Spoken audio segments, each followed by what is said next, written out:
आइए तो आप सभी का एक बार फिर से स्वागत है हमारे स्टडी आर्ट यूट्यूब चैनल पे।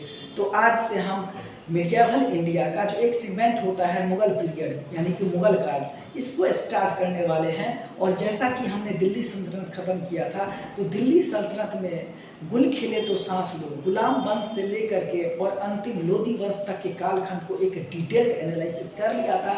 अब बारी है मुगल भारत का। तो इस काल में हम मुख्य रूप से 1526 से लेकर के 1707 ईस्वी तक के इतिहास को पढ़ने वाले हैं।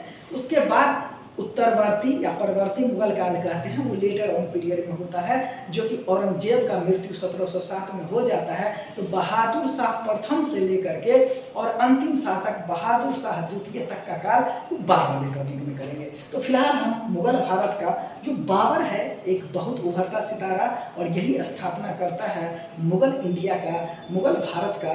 तो इसी के बारे में आज हम डिटेल्ड एनालिसिस करने वाले हैं। तो इस प्रकार से 1526 से 1707 तक के इतिहास को हम इस सीरीज के अंतर्गत पढ़ेंगे। आइए सबसे पहले अगर हम बात करें बाबर का, तो बाबर का नाम रहता है जहीरुद्दीन मोहम्मद, ये उसका उपनाम होता है। और इसके पिता जो होता है ये होता है तैमूर वंशज। नाम क्या बोला? जहीरुद्दीन मोहम्मद। और इसके पिता तैमूर वंशज होता है और माता एक मंगोल वंशज होती है। तो इस प्रकार से इसमें तैमूर और मंगोल दोनों का रक्त रहता है। तैमूर वंशज होने का नाते ये जो होता है अपनी जब गद्दी पे बैठता है, हालांकि इसका जन्म 14 फरवरी 1483 ईस्वी में हो जाता है और ये फरगना उज्बेकिस्तान में ये जन्म लेता है। इसके पिता की मृत्यु हो जाती है। 11 वर्ष की अवस्था में ये गद्दी पे बैठता है। जब इसकी पिता की मृत्यु होती है तो ये 1494 ईस्वी में कुल मिलाकर के 11 वर्ष का होता है और ये गद्दी पे बैठता है, फरगना का शासक बन जाता है। अब समझिए थोड़ा सा बेसिक बात, ये जो बाबर होता है, अभी हमने बताया कि तैमूर वंशज होता है और मंगोल दोनों का रक्त रहता है। तो इसमें ये चगताई तुर्क क्या होता है? चगताई तुर्क ये खुद को कह रहा होता है और इसी आधार से अपने वंश का नाम इस प्रकार से डिसाइड करता है। लेकिन बाद में इसका जो नाम होता है वो मुगल काल पड़ जाता है, सॉरी मुगल पड़ जाता है। तो अपने वंश को मुगल काल से जाना जाता है। तो ज़्यादा मत समझिए, चगताई तुर्क ये होता है, जाति होती है, इस आधार से अपने को कहता है, लेकिन ये मुगल काल मुगल वंश में पड़ जाता है। अब देखिए बात आती है कि जब बाबर गद्दी पे बैठता है, तो गद्दी पे बैठने के बाद कुल मिलाकर के 1494 ये गद्दी पे बैठता है। तो जब ये गद्दी पे बैठता है, बच्चा रहता है, बहुत कम उम्र का रहता है। उसके बाद क्या होता है, तो उस समय में बहुत सारी जाति रहती है। जैसे एक जाति का उल्लेख होता है उज्बेक का। ये उज्बेक चूंकि उस इलाका में होता है, उज्बेकिस्तान वाला इलाका में, और बाबर भी शासक फरगना का होता है, ये भी उज्बेकिस्तान का ही पार्ट होता है। तो ये जो उज्बेक लोग होते हैं ये इसको गद्दी से हटाने का भरसक प्रयास करते रहता है और हर एक कोई चाहता है कि गद्दी से उसको हटा करके मैं गद्दी का हो सिंहासन अपने पास रखूं।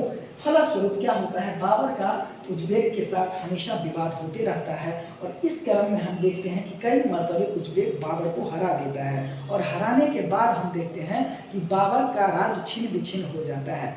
जैसे इसके पिता की मृत्यु होती है तो राज कई छोटे छोटे खंडों में बट जाता है। कई छोटे छोटे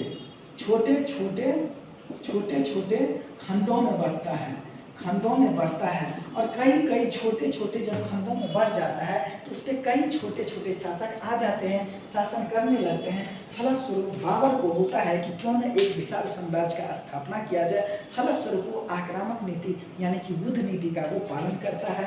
और इसी क्रम में सबसे पहले हम देखते हैं कि 1501 में ये समरकंद का विजय करता है। उसके बाद 1504 में काबुल एवं गजनी का ये विजय करता है। 1507 में बादशाह की उपाधि लेता है। जैसे हमने कहा कि चगताई तुर्क रहता है और ये अपने पिता की, जैसे खुद होता है तैमूर वंश का, तो इसके पिता जो होता है ये मिर्जा की उपाधि लेता है। तो अपने पैतृक उपाधि मिर्जा को हटा करके, जैसे सुल्तान मिर्जा, ये सब जो नाम है, ये मिर्जा का उपाधि हटा करके बादशाह की उपाधि धारण करता है। अब ध्यान से समझिए, एक होता है टर्म बादशाह और एक सा होता है सुल्तान। अब देखिए बादशाह जो होता है ना, ये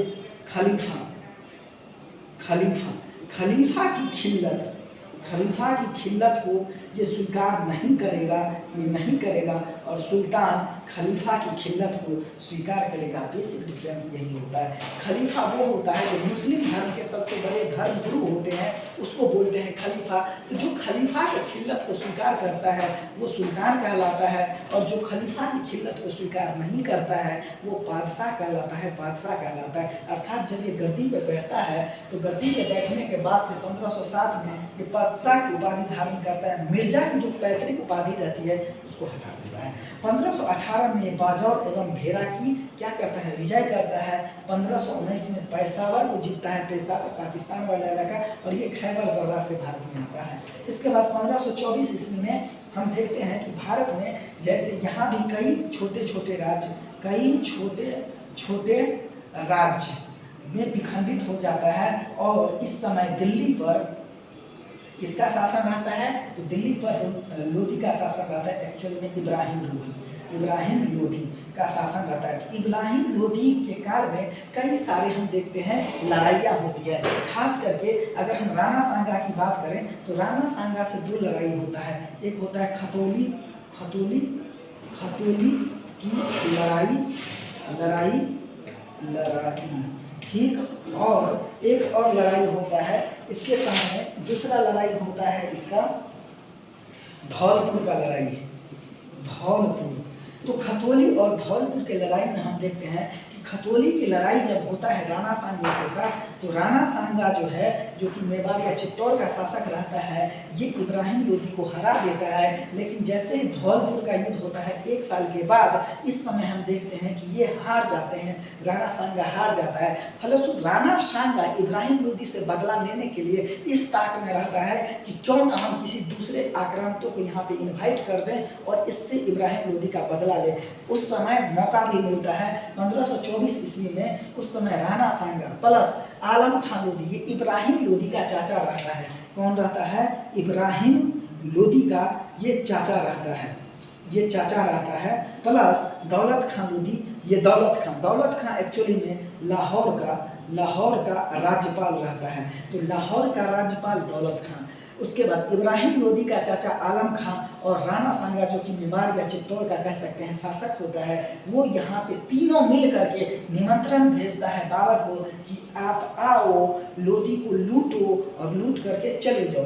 बाबर आता है, कायदा से पिटाई करता है, लूटता है, और लूटने के बाद इसके मन में शौक उभर जाता है कि क्यों ना हम यहीं रहें। क्योंकि बाबर जो है अपना एक आत्मकथा लिखा है जिसका नाम है बाबरनामा, और ये बाबरनामा तुर्की भाषा में लिखा गया है। लेकिन जब हम मुगल काल पढ़ते हैं तो उसकी राजकीय भाषा क्या होती है, तुर्की ना होकर के फारसी है। तो यही क्वेश्चन का रूप बनता भी नहीं है, लिखिएगा ठीक ना।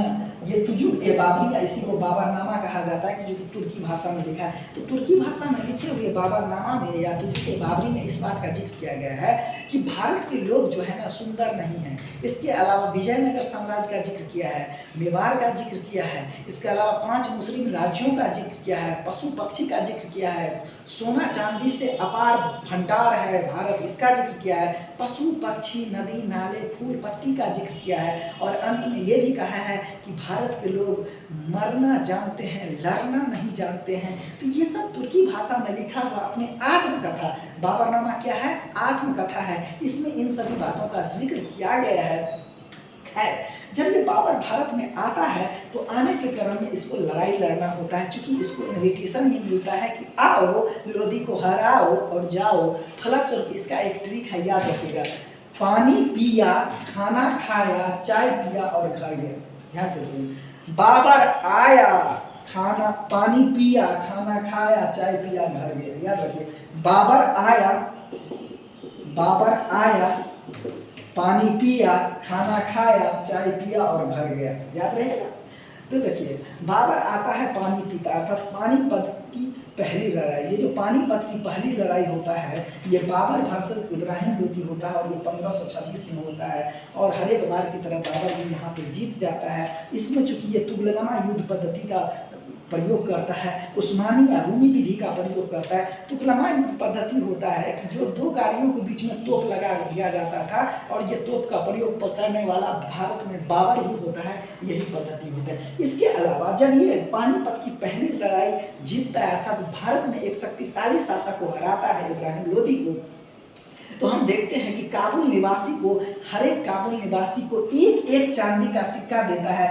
यही कारण है कि बाबर को कलंदर अर्थात दानदाता या कलंदर की उपाधि लेता है। तो कलंदर का मतलब होता है दानी। तो इसीलिए ये कई बार क्वेश्चन में पूछा है कि कलंदर की उपाधि किसने लिया है? बाबर ने लिया है। क्यों? पानीपत की लड़ाई में जब इब्राहिम लोदी को हलाता है तो प्रत्येक काबुल निवासी को एक एक चांदी का सिक्का देता है, फलस्वरूप कलंदर की उपाधि लेता है। अब इस समय ये भी जानना है कि ये जो मिडियावल इंडिया पढ़ते हैं उसमें मिडियावल इंडिया का ये पहला शासक होता है कि युद्ध के मैदान में इब्राहिम लोदी मारा जाता है। ये भी क्वेश्चन का फॉर्म बनता है, इसको याद रखिएगा। उसके बाद हम देखते हैं कि तोप खाने का नेतृत्व उस्मान अली और मुस्तफा खान, ये कई क्वेश्चन में पूछा है पीसीएस में उत्तर प्रदेश में कि तोप खाने का नेतृत्व कौन किया है?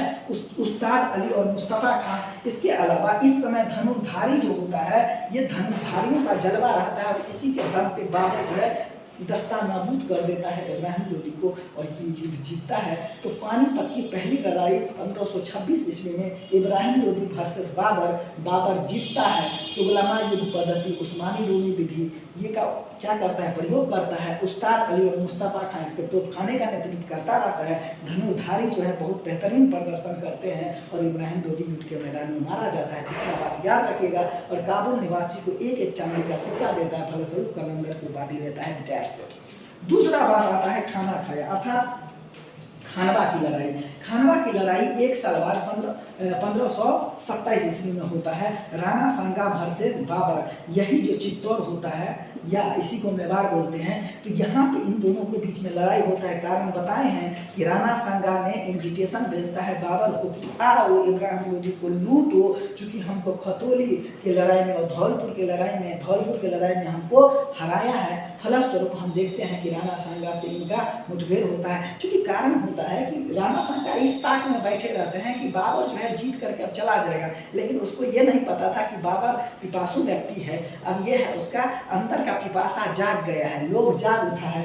फलस्वरूप राणा सांगा और बाबर के बीच इन्हीं मुद्दा पे लड़ाई होता है। और इस समय हम देखते हैं कि कई चीज इंपोर्टेंस का होता है। सबसे पहले गाजी की उपाधि धारण करने वाला बाबर जो है ये इसी युद्ध में लेता है अर्थात खानवा के युद्ध में। जिहाद का नारा देता है। जिहाद का मतलब होता है काफिरों को मारो, काफिरों को नाश करने वाला, नाश करो, इसका मतलब यही होता है। इसके बाद तगमा अथवा व्यापारिक कर ये मुस्लिमों से लिया जाता है, मुस्लिमों से लिया जाने वाला कर होता है। इसको क्या करता है? ये द एंड कर देता है, खत्म कर देता है। इससे 3 पॉइंट याद रखना है। राणा सांगा वर्सेस बाबर के बीच 1527 में खानवा की लड़ाई। इस समय इन्होंने गाजा की उपाधि लिया, जिहाद का नारा दिया और तगमा अथवा व्यापारी कर को, मुस्लिमों से लिया जाने वाला कर को समाप्त किया। अब देखिएगा इस समय राणा सांगा से जब युद्ध होता है तो कहता है कि कई दिनों तक ये मांस मछली नहीं खाया था और ये जिहाद का नारा दिया था कि हिंदुओं को नाश करना है, काफिरों को नाश करना है। इस प्रकार से हम देखते हैं कि वो यहाँ पे काम करता है, बहुत डिटेल में है। बस इतना बात याद रखना, क्वेश्चन नहीं करवा रहेगा बिकॉज कि हम कॉम्पिटिटिव एग्जाम की तैयारी कर रहे हैं। आगे है चंदेरी की लड़ाई। चंदेरी की लड़ाई एक साल बाद फिर 1528 ईस्वी में मेदिनी राय वर्सेस बाबर के बीच में होता है। इसके अलावा अंतिम लड़ाई घाघरा, और इसमें क्या होता है? बाबर जीतता है। हर एक जगह बाबर की जीत होती है। इसके अलावा घाघरा की लड़ाई महमूद लोदी वर्सेस बाबर के बीच 1529 में होता है और इस समय महमूद लोदी बिहार तथा बंगाल की संयुक्त अफगान सेना का प्रमुख रहता है और इस क्षेत्र पे चूंकि विजय करना चाहता था, फलस्वरूप ऑब्वियस सी बात है कि लड़ाई करना पड़ेगा और महमूद लोदी से लड़ाई होता है। महमूद लोदी हार जाता है, बाबर यहाँ पे जीत जाता है और इस प्रकार से बंगाल और बिहार पर भी बाबर का प्रभुत्व हो जाता है और अंतिम रूप से 26 दिसंबर 1530 ईस्वी का इसका मृत्यु हो जाता है। तो जब ये मृत्यु हो जाता है तो कुल मिलाकर के ये 26 से लेकर के और 30, 26 से लेकर के 30 ये 4 वर्ष ही शासन करता है और 4 वर्ष में ही कई सारे काम करता है। सबसे पहला काम कि गज ए बाबरी, ये एक नाप के लिए होता है, एक पैमाना के लिए होता है। तो सड़कों के माप के लिए गज ए बाबरी का विकास करता है। गंजीफा और इसकबाजी, गंजीफा होता है ताश का खेल, ताश खेल। अभी गांव घर में जाइएगा, मेरे पिताजी भी ताश बहुत खेलते हैं तो ये बहुत मज़ा आता है। हमको भी खेला होता है लेकिन हम खेलते नहीं हैं। 28 कॉल ब्रेक और क्या होता है फ्लश होता है तो ताश का खेल होता है। फिर इसकबाजी मतलब होता है कबूतर का खेल, कबूतर उड़ाना, कबूतर उड़ाना। तो कबूतर उड़ाया जाता है और देखते हैं, या दिल्ली चांदनी चौक पे जाइएगा तो बड़ा शौक से लोग है ना दाना डालते हैं, खिलाते हैं। अब तो दिल्ली गवर्नमेंट कबूतर के लिए हम देखते हैं कि अलग से घोंसला बनाने के लिए भी ये लॉन्च किया है एक योजना है। तो गंजीफा और इसकबाजी जो है ये दो खेल को भारत में लाता है, यही लाता है। इसके अलावा इसको बाग बनाने का, बाग लगवाने का, वृक्ष रोपने का बहुत ज़्यादा शौक था। तो इन्होंने नूरे अफगान शैली में एक बाग का विकास करता है आगरा में, जिसको कि आज के समय में आराम बाग कहता है। और यही आराम बाग 4 बाग शैली में है, ये विकास हुआ है आगरा में। इसके अलावा शाहरुख नाम का एक सिक्का चलाता है, और ये व्यक्ति कौन होता है? बाबर होता है। और जैसा कि हमने बात कहा कि आत्मकथा बाबरनामा लिखा है तुजुक बाबरी, और तुर्की भाषा में लिखा है। तो अगर आप इतना बात को जानते हैं कॉम्पिटिटिव एग्जाम में, तो आपका ये है सब्जेक्ट, आप बेहतरीन तरीका से एग्जाम को हैंडल कर पाइएगा। तो यही था मेरा आज का टॉपिक बाबर, और कुल मिलाकर के हम 4 वर्ष का इतिहास पढ़े हैं। नेक्स्ट टॉपिक में हम पढ़ेंगे हुमायूं। आज के लिए इतना ही, मिलते हैं कल। Stay tuned, study art.